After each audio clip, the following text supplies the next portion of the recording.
चांद पर पहुंचकर क्या हासिल होगा, ये सवाल शायद आपके मन में भी होगा।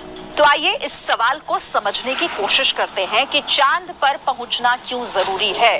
कुछ अहम बातें इससे जुड़ी हुई आपको हम बताते हैं। देखिए, जिस ब्रह्मांड के भीतर हमारी पृथ्वी मौजूद है, उसे समझने के लिए सबसे नजदीकी चांद को समझना जरूरी है। ये दुनिया को अपनी क्षमता दिखाने का मौका है कि हम कम खर्च में रॉकेट लॉन्च से लेकर स्किल्ड मैन पावर के जरिए कामयाब हो अंतरिक्ष बाजार है, जिसमें हमारी मौजूदगी और ज्यादा मजबूत हो जाएगी। और देखिए, सिर्फ यही नहीं, दुनिया को हम ये बता पाएंगे कि बिना किसी विदेशी मदद के हम इस अकल्पनीय मुकाम तक पहुंच पाने में सक्षम हैं। चंद्रमा पर सॉफ्ट लैंडिंग करने वाला चौथा देश बनकर भी दिखाना है। चंद्रयान 2 की पिछली असफलता को पीछे छोड़कर इसरो और देश के मनोबल को और ज्यादा बढ़ाना है। और चंद्रयान 3 की सफलता से हमें सूर्य मिशन और मानव अंतरिक्ष मिशन गगनयान के लिए भरोसा भी पैदा होगा। और इस भरोसे के लिए इसरो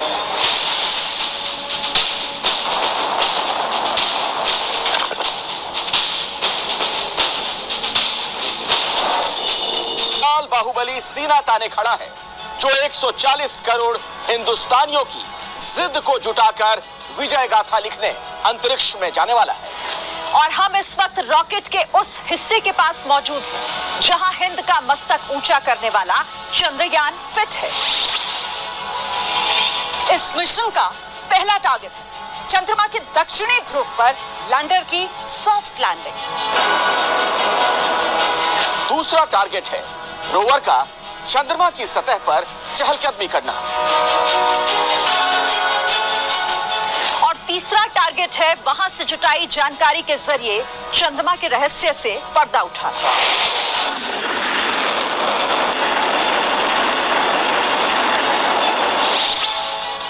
लेकिन ये लक्ष्य पूरा होगा इस विशाल रॉकेट के सफल अंतरिक्ष यात्रा के साथ। बाहुबली LVM-3 रॉकेट चंद्रयान को अंतरिक्ष तक कैसे पहुंचाएगा, इसे हम दिखाते हैं इस खास प्लेटफॉर्म जिस पर मैं मौजूद हूं। यहां से आप रॉकेट के हर हिस्से को बेहद करीब से देख पाएंगे। इस रॉकेट के पेलोड फेयरिंग सहित 4 हिस्से हैं। पहले हिस्से में ये 2 ठोस जो आपको नजर आ रहे हैं रॉकेट बूस्टर्स S-200, इसमें 205 टन ठोस रॉकेट ईंधन भरा है।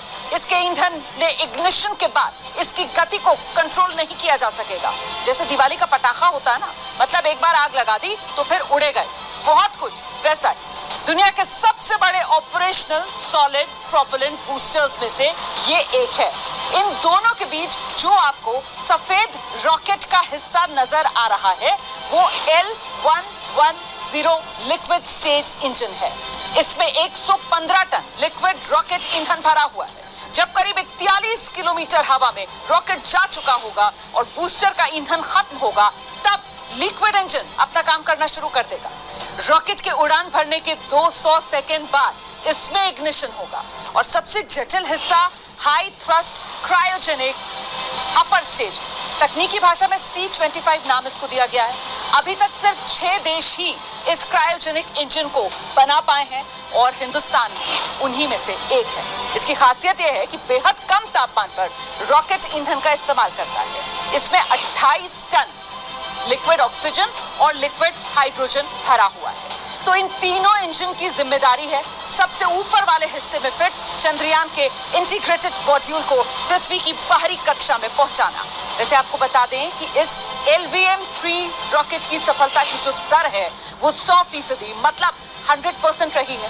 पिछले 6 लॉन्च जो है वो सफल रहे हैं। चंद्रयान 2 भी इसी सीरीज के रॉकेट से आसमान में गया था। रॉकेट के 3 हिस्से जिस चंद्रयान को ले जाने के लिए जुटे हैं वो यहाँ पर लगा है, यानी सबसे ऊपरी हिस्से में, और इसी में है चंद्रयान का इंटीग्रेटेड मॉड्यूल। इसके भीतर वही प्रोपल्शन मॉड्यूल है जिसके ऊपर चंद्रयान 3 फिट है। चंद्रयान यानी लैंडर और उसके भीतर रखा हुआ रोवर, जिसकी मंजिल है चंद्रमा के दक्षिणी ध्रुव पर लैंडर को सकुशल चांद पर उतारना और रोवर को चंद्रमा की सतह पर चहलकदमी करना। वही रोवर चांद के रहस्य से पर्दा उठाएगा, क्योंकि चांद के दक्षिणी ध्रुव पर आज तक कोई नहीं पहुंचा है।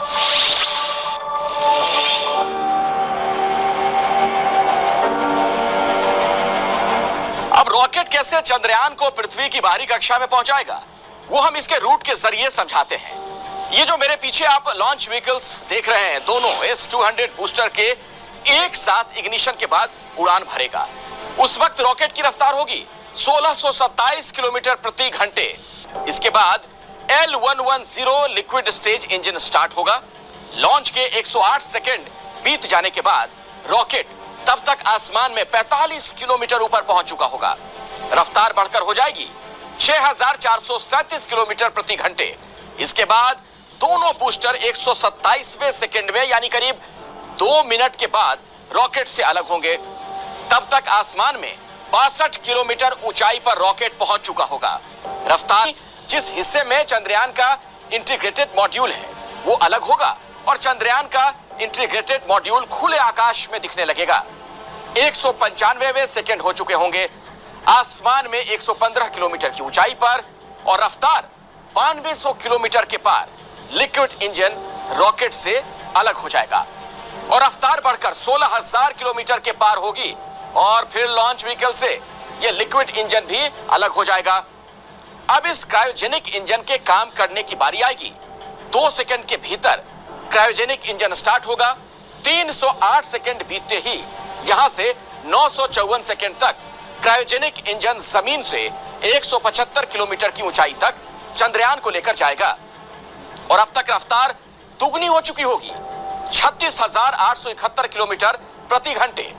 तब यह इंजन बंद होगा और उड़ान के 969वें सेकंड पर लॉन्च व्हीकल चंद्रयान के इंटीग्रेटेड मॉड्यूल को जमीन से 179 किलोमीटर ऊपर GTO यानी जियो सिंक्रोनस ट्रांसफर ऑर्बिट में स्थापित कर देगा।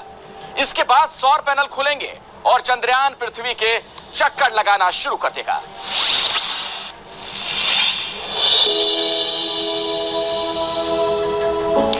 यहीं से अगले